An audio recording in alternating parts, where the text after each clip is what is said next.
Hello everyone, welcome to Sanmargaha classes. Let us see question number 10 of chapter Reproduction in Animals. The number of nuclei present in zygote. zygote ಅಲ್ಲಿ ಎಷ್ಟು nuclei ಇರುತ್ತೆ? The number of nuclei ಅಂತ ಕೇಳ್ತಿದ್ದಾರೆ. ಹಾಗಿದ್ರೆ what is zygote ಅಂತ ನಾನು ಕೇಳ್ತಿದ್ದೀನಿ. zygote ಅಲ್ಲಿ ಎಷ್ಟು ನ್ಯೂಕ್ಲಿಯೈ ಇದೆ ಅಂತ ಗೊತ್ತಿರೋದ್ರ ಮೊದಲು zygote ಏನು ಅಂತ ಗೊತ್ತಿರಬೇಕಲ್ಲ. ಈಗ what is zygote? Zygote is nothing but it is uninucleated structure. ಇದನ್ನ uninucleated structure ಅಂತ ಕರಿತೀವಿ. ಆಲ್ರೆಡಿ ನಾನು ಆನ್ಸರ್ ಹೇಳಿದೆ, ನೋಡೋಣ ಗೊತ್ತಾಗತ್ತೆ ಇಲ್ಲ ಅಂತ. ಈಗ sperm which is male gamete, egg which is female gamete, ovum ಅಂತ ಕರಿತೀವಿ, egg ಅಥವಾ ovum ಅಂತ. when they fuse, male gamete ಮತ್ತೆ ಫಿಮೇಲ್ ಗ್ಯಾಮೆಟ್ ಫ್ಯೂಸ್ ಆದ್ರೆ ಏನಾಗುತ್ತೆ? ಅದನ್ನ ಫರ್ಟಿಲೈಸೇಷನ್ ಅಂತ ಕರಿತೀವಿ. And zygote structure is formed. ಇಲ್ಲಿ ಝೈಗೋಟ್ ಸ್ಟ್ರಕ್ಚರ್ ಫಾರ್ಮ್ ಆಗುತ್ತೆ.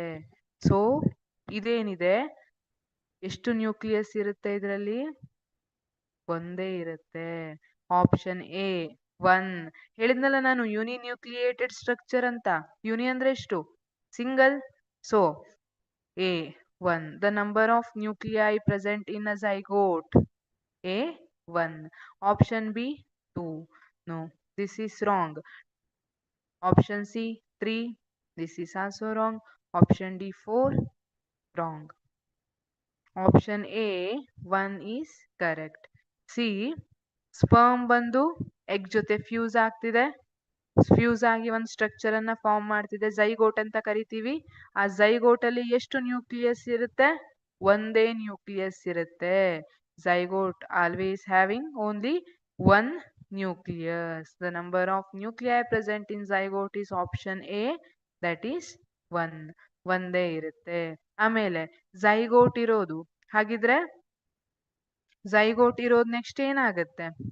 Due to repeated cell division which is developed to tissues and organs.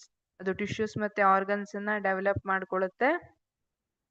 ಅದನ್ನ ಎಂಬ್ರಿಯೋ ಅಂತ ಕರೆದಿರ್ತೀವಿ. ಇಲ್ಲಿ ಝೈಗೋಟ್ ಅನ್ನ ಮಾತ್ರ ಕೇಳಿದ್ದಾರೆ, ಇಲ್ಲಿ ಒಂದೇ ನ್ಯೂಕ್ಲಿಯಸ್ ಇರುತ್ತೆ. Thank you.